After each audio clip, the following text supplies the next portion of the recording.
கிருஷ்ணகிரியில் தக்காளி விலை கடும் வீழ்ச்சியடைந்துள்ளது. விவரங்களோடு இணைக்கிறார் செய்தியாளர் தினேஷ். தக்காளியின் விலை வீழ்ச்சியடைந்ததற்கான காரணம்?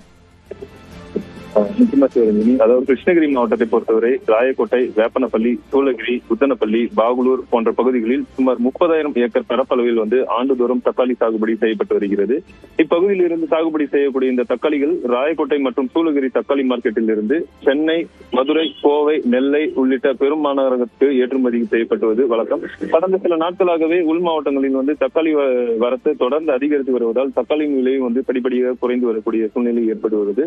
அது மட்டும் இல்லாமல் ஆந்திரா மற்றும் கர்நாடக மாநிலத்தில் இருந்து கிருஷ்ணகிரி மாவட்டத்திற்கு தக்காளி இறக்குமதி செய்யப்படுவதால் இம்மாவட்டத்தில் இருக்கக்கூடிய தக்காளியினுடைய விலையும் படிப்படியாக சரிந்து வருகிறது.